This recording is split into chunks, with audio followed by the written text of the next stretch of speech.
Mark Sholtez is an exciting new talent who's in the studio with me today to talk about his debut album, Real Street.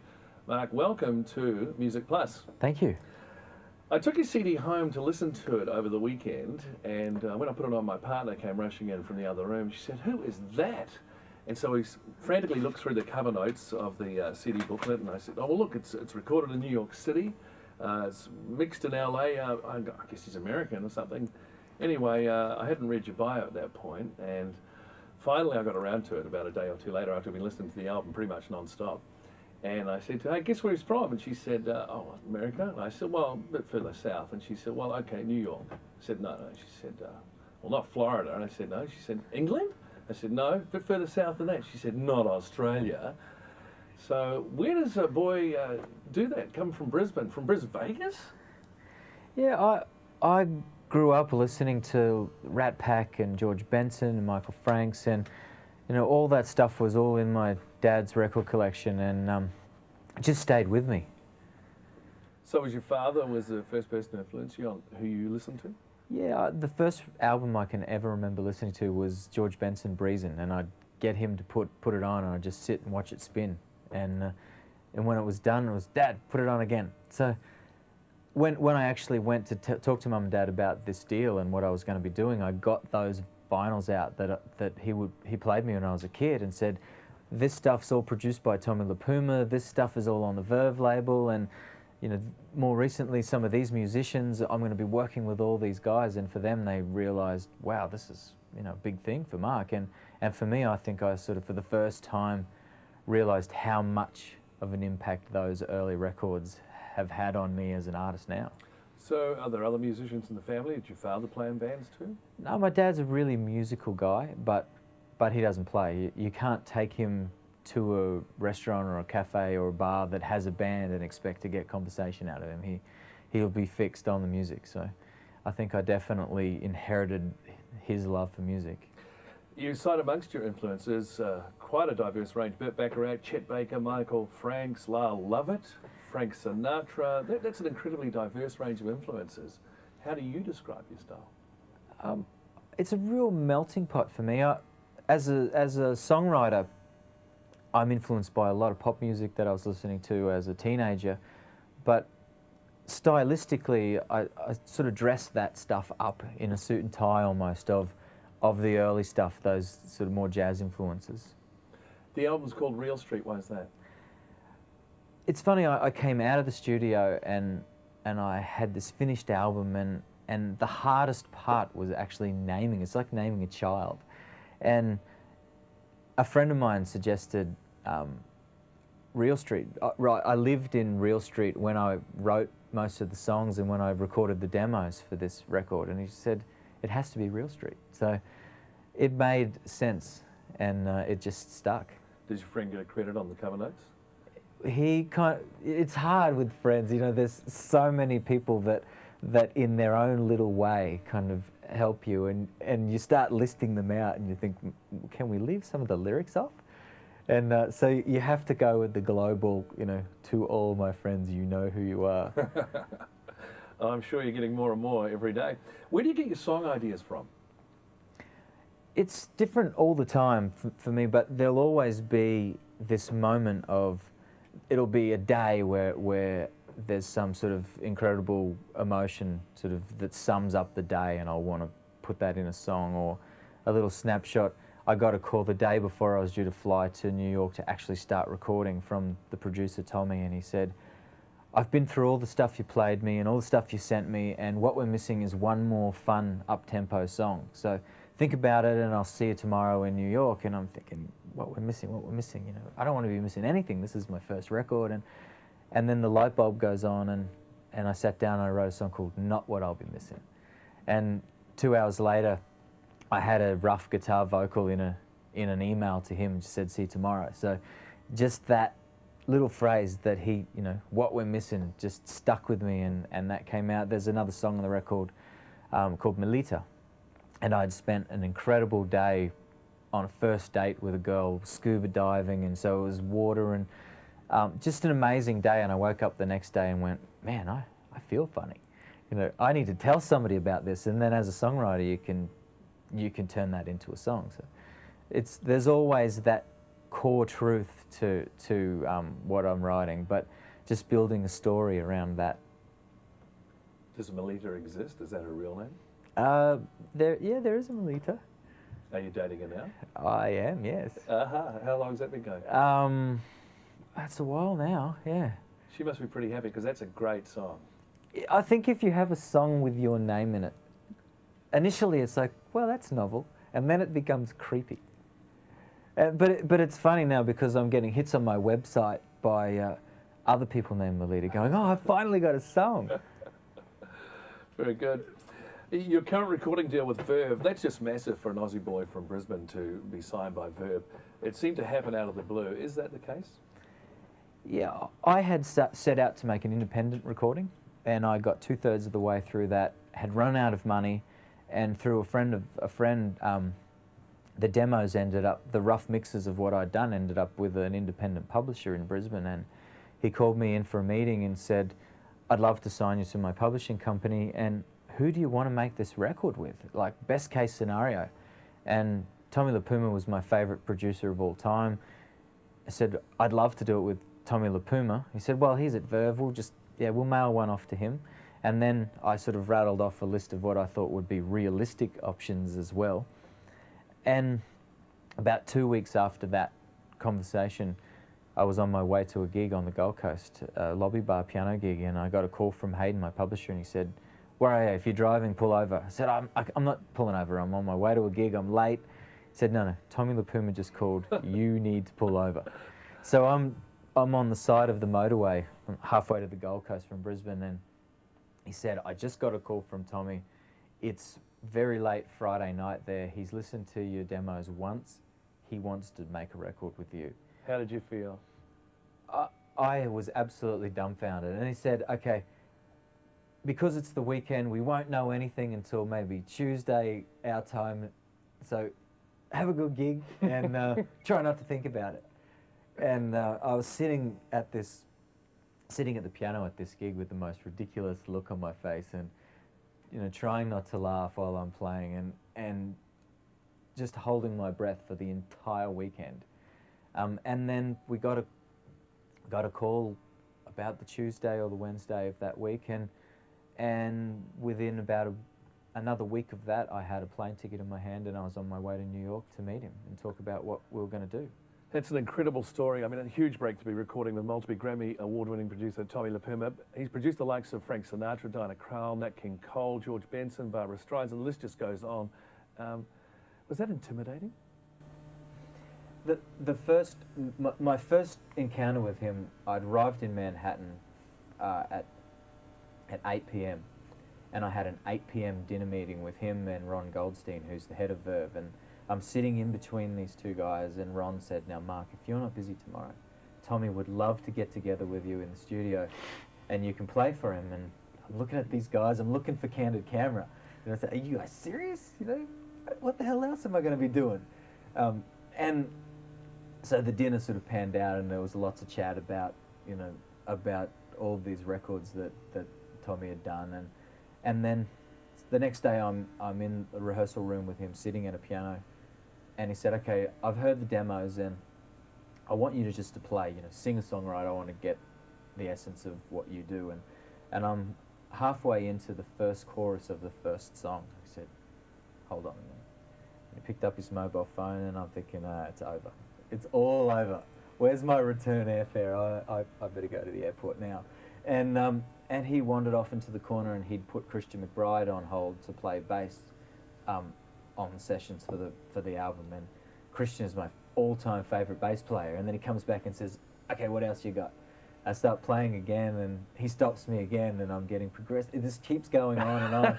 Progressively, I'm playing worse and worse as the sort of day goes. And then I literally went back to the airport and got on a plane and came home, and I was home for about 4.5, 5 weeks, and then back on a plane to actually start recording the record. This sounds like a dream come true. Do you ever have to pinch yourself? Constantly. I remember getting home one night, and there was a message on my answering machine, and it just said, hey Mark, it's Tommy. I'm hunting you down, baby. You know, those little things just stay with you. You just think, that can't be. And going back to some of those records that Tommy's done, or just thinking about hearing yourself you're having dinner with friends and hearing yourself saying, yeah, when I was in New York with Tommy Lupima and we were talking about Sinatra and blah, blah, blah, and you sort of see the looks on buddies' faces and going, stop, don't tell us that story.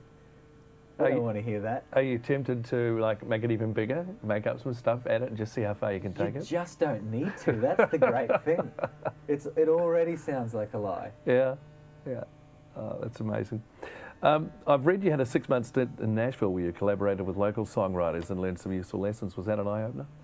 Yeah, I had done some work with some local guys who were looking for a country deal, and I'd played on their demos and done a little bit of co-writing with them, and I decided I would tack on at the back of their trip. And I've always been very serious about wanting to be a great songwriter, but being in Nashville and seeing it's songwriting town, USA, and everyone's trying to get a publishing deal and everyone's writing great songs and you're forever getting your butt kicked. And just to see the discipline and the business of songwriting, you get up, you punch in at 9 and you punch out at 5 and you work at it every day. You actually go into an office block to do it? Or? Most of the publishing companies will have rooms for their writers, and they'll book 2 writing sessions a day, every day of the week.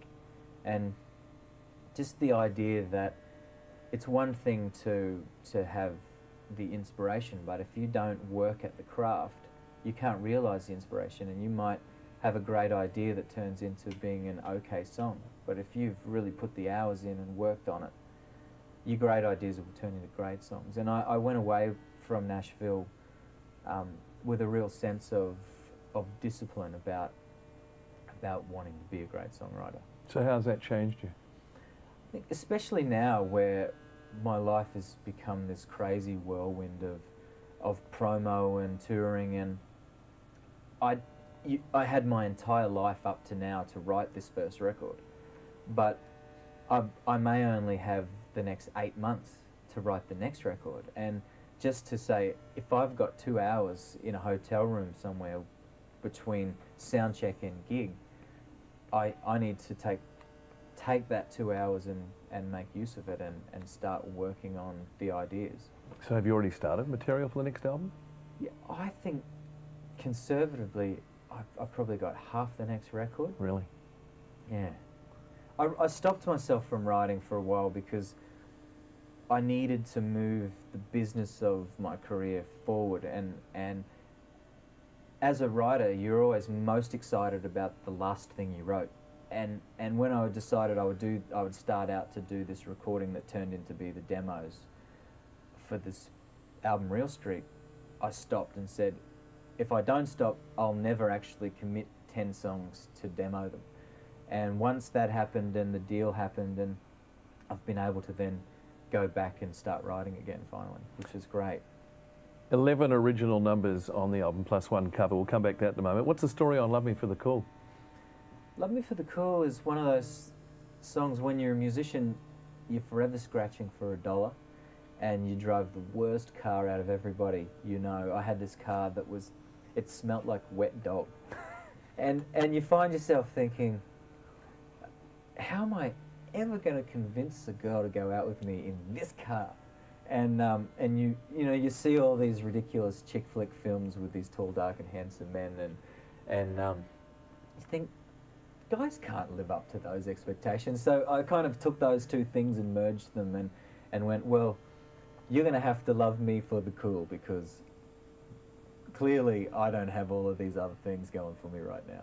I'm really glad you mentioned that, because I said to my partner last night, I'm not able to buy you diamonds, I'm not able to fly you to the moon. And she said, if you can get me tickets to Mark Sholtez tomorrow night, then I'll love you for the call. What do you think the chances are? Oh, that's possibly doable. If You Were a Song it's a wonderful melody on that one. I just can't get it out of my head. How did you come up with that one? I was driving up to the Sunshine Coast from Brisbane, and I was having a conversation with my girlfriend, and guys don't understand really what's going on in women's heads. And I remember thinking, man, if you were a song, I would have you figured out by now. And that's when you go quiet and you sort of reach for an old petrol receipt or something and you start writing down things. And for the rest of the day, it's like, don't talk to me. Shuffling lyrics in my head. And it was just a really nice way to set up sort of how I was feeling. Just to get that one hook and go, there's so much stuff I can hang on that. I think I might know the answer to this one. Have you got a favourite on the album? That's a tough question. I'm always most excited about the last thing that went on, and not what I'll be missing, which I talked about before, is one. But Dream About You is a song on the record that I wrote in between meeting with Tommy and going back 4 weeks later to do the record, and going into sort of, we got together the day before we actually recorded, and I sat and played for him, and he's just to look at what was new, and I played Dream About You, and he said, what else have you got? And I played something else, and he said, yeah, what else have you got? And I played Dream About You again. He said, yeah, what else have you got? And I played something else that he'd already heard that was already going on the record, and I said, and I've got this, and I handed him the lyric sheet for Dream About You, and he read through, and I went, play me that. And I played it again, and he went, well, we've definitely got to put that on. Thinking, okay, great. So that was one that I really felt good about, and it didn't grab him first time around, and I just kept insisting, and I'm glad I did, because it's come up great. It's another great track. I thought the correct answer was going to be Malita, of course. Yeah, it probably should have been the answer. It's hard for me. I mean, they're all of this stuff came out of my brain, and on different days and in different. I think when I'm in a similar mood to the mood I was in when I wrote a particular song, that tends to be a favourite. You've really worked the rooms over the years, playing everything from bars and clubs in every state capital, right up to the Sydney Opera House when you were supporting Diana Krall. I believe that you used to be a wedding singer. Everybody plays weddings. It's one of those things. It's a great way to pay the rent, so you can spend your week working on the real musical endeavours. But I always wonder about the wedding singers. You know, guys like Jay McCullum or Bublé, they all must have played someone's wedding. And do those people go back when they see a Michael Bublé on David Letterman or something and go, that guy played our wedding? Get the video out. Get the video. We've got him on the video. I'm sure someone will dig out a wedding video of me and go, I'm sure that's the same guy. Before he was huge, which you're obviously going to be. What do you love about performing the most? For me now, it's a real change. Before, doing a lot of lobby bar stuff and piano trio, and you're really there to create atmosphere and almost not be noticed. And now it's all about going out and delivering these stories, and people actually want to know this stuff, and they want to know what I was thinking when I wrote the songs, and so it's about making that connection. And you have a tendency when you're the support act to a lot of times to come out and try and be really big, and these people don't know me, so I've got to be large. And I love the moments where you say, let's just see how small we can be, and see if I can actually get people to lean forward in their seat and come in to what I'm doing and really make a connection to the song. You're talking about intimacy.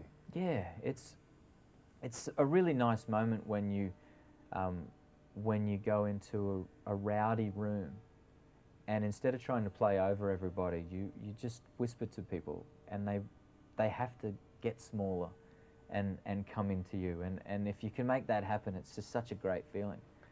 You were performing on Valentine's Day. I saw on your website, by the way, this. And okay. A nice website. It's nice having your own .com domain. It is, yeah. MarkSholtez.com. It feels grown up or something. You were performing on Valentine's Day this year at the Cutting Room in New York City. How was that? That was great. The first time I'd ever performed in New York, and it's one of those things that New York City is